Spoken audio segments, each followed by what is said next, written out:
Jen Walton, let's talk about Girls Who Chase, this organization you have founded.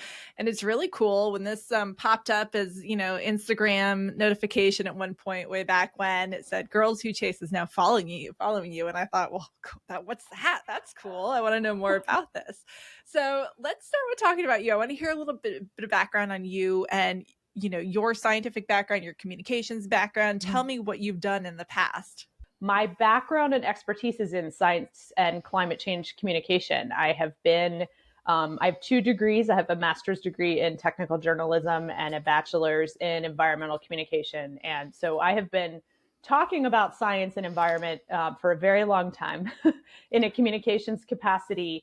And that also means that I have been working in technical fields and the science world for a very long time as well, and have long been steeped in the culture of gender disparity in the sciences. And while I don't think that there is a direct correlation between that culture and my experience kind of shifting out of a weather watcher into a storm chaser, I think there are some indirect correlations that are actually more subtle and pervasive. And that is also part of why the birth of Girls Who Chase parallels my story, because it was the discovery of kind of self-limiting beliefs, going through this self-discovery process and realizing that I've been telling myself almost my entire life that something that I truly love, that brings me joy, is something I couldn't or shouldn't be doing in a community that I didn't belong to, because I wasn't seeing people storm chasing who looked like me.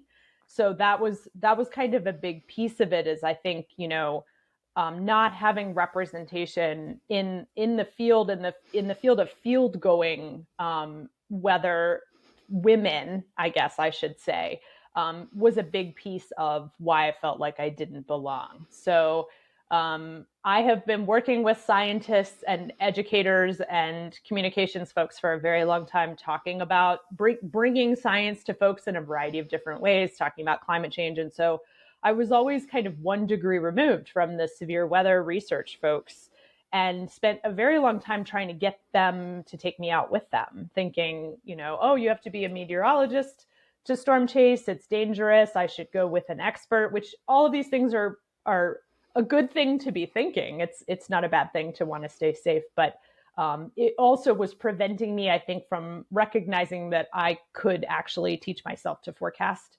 and that there were other ways of going about that to get myself into the field. Interesting. I want to dig more into those subtleties in just a minute, but I want to ask about Girls Who Chase and kind of how that was born and how you created this and then how it's grown since then. Once I did start storm chasing, it is true that the field of storm chasing is male dominated.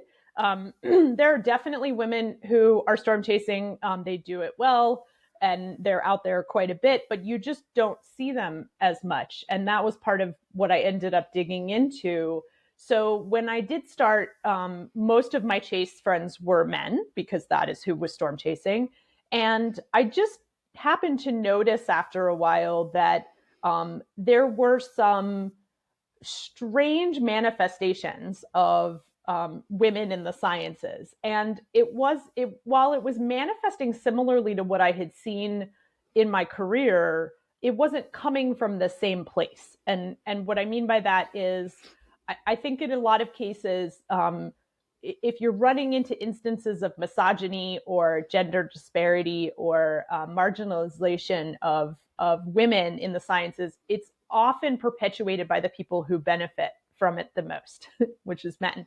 That is obviously not an across the board. There are all kinds of discrepancies there, but in general, that is what research has found. In the case of storm chasing, it was a lot more confusing and kind of slowed me down a bit in terms of recognizing where it was coming from. And what I mean by that is I felt very welcome in the storm chasing community. There was no instance where I felt like men were threatened by my presence. I wasn't being treated differently. I was welcomed into the community. In fact, most of my biggest fans early on, as I was learning to forecast, were male storm chasers. Everyone was very encouraging. And yet, what I was noticing as I was out chasing with folks is my male chase partner would, get great engagement, pats on the back for his great storm chasing decisions, media sales, et cetera, that were just kind of, from my perspective, falling into his lap. And I was getting crickets.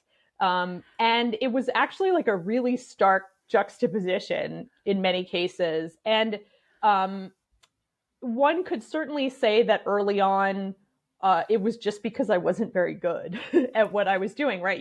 We all got to start somewhere. You Right. don't start out perfect at everything. And yet, the chaser that I was out with the most and noticing this with the most started chasing at the same time I did. He was side by side with me on the same storms. Our content looked very similar. And so we started to kind of run a social experiment after a while where, if we posted side by side, he would get the engagement and the pats on the back. Once or twice, we actually tried it where he would post nothing and I would post content, and then I would get the engagement and the pats on the back. And so what I realized after a while is, okay, everybody's assuming that I was just along for the ride and he got me there and made all of the decisions and did all of the work, when in fact, in many cases, I was the one forecasting, targeting, et cetera, right? These are very sort of minor, if you will, issues, but they began to add up after a while. I was getting frustrated. I felt like I was having to work twice, three times, four times as hard sometimes to have the same outcome as he did just for showing up, basically. And so each time something like that would happen, I would get more frustrated. And then I started to talk with other female storm chasers who, in many cases, reflected similar experiences and realized that there was actually an issue here. And what I found the most confusing about it was sort of accepted as this is just the way this is. Like, storm chasing is male dominated. Men are recognized as being leaders in this area. Women are out there still doing their thing, but yep, we just don't get the coverage and, the engagement and the sales and aren't recognized for what we're producing. And I was like, why? I mean, right? Like, why is this necessary? Why are we doing this? If it's not coming from anywhere specific, if there's no actual source, what is causing this? So this continued to happen in kind of a cyclic pattern for about a year and a half. And each time I would get more frustrated and someone would say, do something about it. If you're so frustrated, do something about it. And I would say, well, I'm too new to the storm chasing community, right? This needs to get handled by a female chaser who's been around for 20 years. I just feel like this isn't my thing. And one day I just snapped and said, I've had it. If female chasers won't be recognized in traditional media and by others, then we're going to create our own. And so I launched an Instagram page. That's all it started as, called Girls Who Chase, and was almost immediately blown away by the feedback I received, which was overwhelming and positive and lots of excitement. And in a very short period of time, started to receive submissions from all over the world. We are now actually at 15 countries and counting in terms of content submitted by female chasers. And then I started to get letters from DMs and stuff from folks outside of the chasing community. And one that will always stand out to me was from a 6th grade science teacher who said, I want you to know that I'm showing this page to my students because I think weather is a great entree into the sciences. And I want them to know that girls can do anything. And each time it would make me kind of emotional and I would sometimes cry a little bit. And then eventually I thought, okay, we're clearly on to something here. I mean, this feels much bigger than what it is in a lot of ways. And what are the options here, right? Like, thinking about women in STEM, right? If folks are so excited about this, and storm chasing is such a great way to illustrate women doing science in kind of a badass way that's engaging and interesting, and that's so non-stereotypical. how can my sort of communications acumen lend itself to making this bigger, essentially? And so as this continued, it kind of began to snowball in a way, and then developed a full media platform that we launched in January 2022 that included a website and a podcast and several other things. And then the media coverage started in March 2022. And um, the crazy thing about media coverage is that typically, at least in my experience, it sort of runs its course and then, it moves along, right? Moves along with the news cycle. Girls Who Chase has continued to receive media coverage in expanding size, scope, scale that continues to slow burn even today. I mean, I'm talking to you right now, but um, and and so it has continued to push me in the sense that okay, now we're being handed a megaphone, and so what is our level of responsibility here in terms of what we want to say? And what that has manifested as for me, because of my journey in recognizing that I was self-limiting, and can this then be broadened to maybe other women in some of these areas, is kind of two pillars for Girls Who Chase. The first is this empowerment pillar, where it's focused on recognizing that thing that lights you up, whatever it is. Doesn't have to be storm chasing. It was for me. And also recognizing when you're saying to yourself, I can't do that, or I shouldn't do that, or I don't belong there for one reason or another. The hardest part is recognizing that those stories are even happening internally, and then removing those self-limiting barriers. So that's pillar one. Pillar two is engaging girls and women in STEM, and in particular in weather.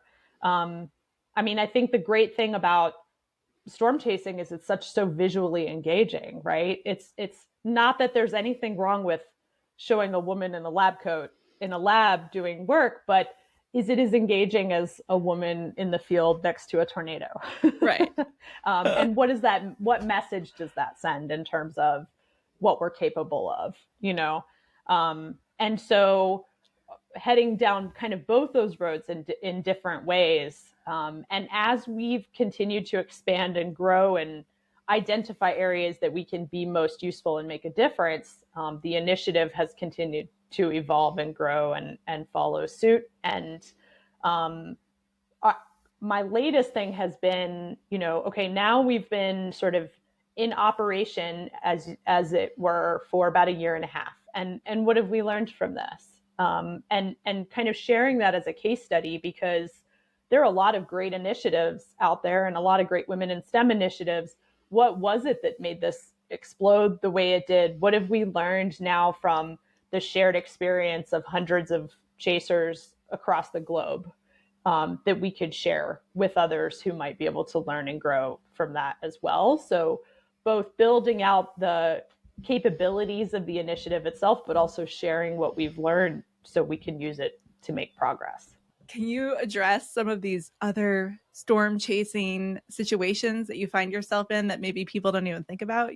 I think probably my favorite photography opportunity when chasing, and probably the prize outside of tornadoes for chasers, is a really great structured supercell in a really beautiful place. But in addition to that, I actually had the opportunity to add volcanoes to my portfolio. I covered the Mauna Loa eruption last December in Hawaii. I've long wanted to go see an erupting volcano, and had gotten myself to a point, I think, where I'd sort of figured out the travel and the photography, and so was able to put all of those pieces together. And the other thing is, we're reaching the solar maximum for Aurora, and we actually had Aurora all the way down into Colorado last March. So I captured my first Aurora in eastern Colorado, of all places, and am very interested in having more opportunities to do that in places where, it's overhead, and there are other ways to get kind of beautiful foregrounds with that. So that's also on my radar, pun intended. And then there are folks who, I mean, it just kind of depends on the part of the country. So I'm now getting into monsoons and shooting lightning. A lot of folks do hurricanes, which is not my thing. I grew up in the Southeast and have been in 10 of them and am not interested. And, you know, for better or worse, I guess, because of all the changes we're seeing globally, but in particular nationally, relative to how whether we're seeing more extreme weather or, you know, drought issues, et cetera, there is more to cover essentially when it comes to weather induced climate change responses. So you mentioned that you didn't have photography training. So how did you get that? Were you self-taught? I noticed that Girls Who Chase, there's training options there on your website, correct? Yeah.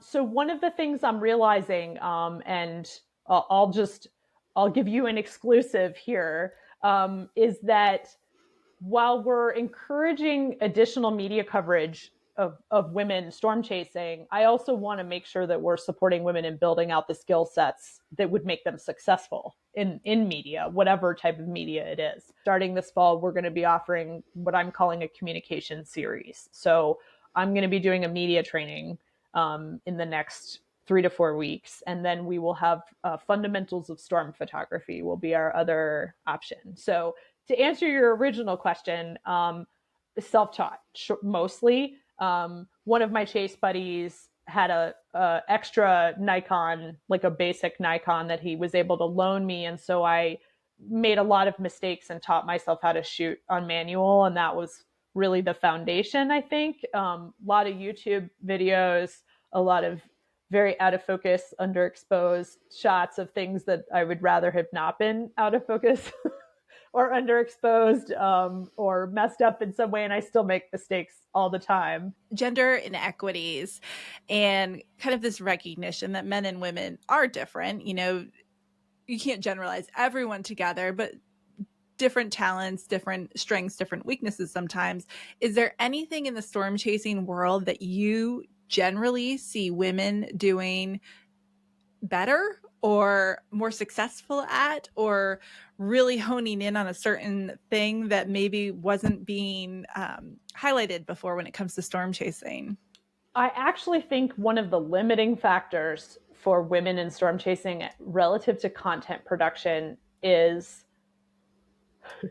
our sense of our own mortality. And what I mean by that is things that sell, things that go viral in the storm chasing community are close range intercepts of tornadoes, destroying your windshield in hail, damage, videos of property being damaged, etc. It's not that women don't capture that content. We capture it from a safe distance. We don't tend to blow our windshields out or, get into a dangerous scenario where we're almost too close to a tornado and get overrun. So if you look at statistics of encounters with tornadoes or lightning strikes or anything like that, it's about 80% men. And there's just a data-driven reason for that. So on the flip side, what I have noticed that women do better, and you see it on our Instagram page, is find the beauty in weather. So the focus is less on the destructive nature, and it's not that it's not there. We have women who cover hurricanes and damage and everything else. But as a general rule, if you are looking for the beauty of weather, you will find that as an aggregate on our Instagram page. I've had folks remark on that several times that, they've just never really seen it in such a powerful way before. And so it's just we see things differently. We're often further away from things. So you see more of a storm or a different perspective. And there's just less drama in general, less personal property being destroyed. There's less shouting, screaming, hand waving, right? We just get in, get the job done, stay in one piece, and then leave.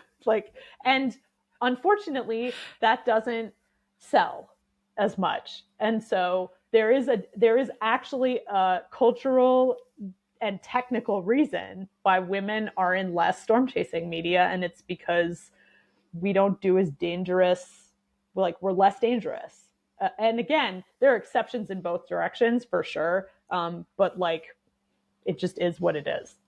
Hey, thank you so much for watching. While you're here, check out some other videos you just may like.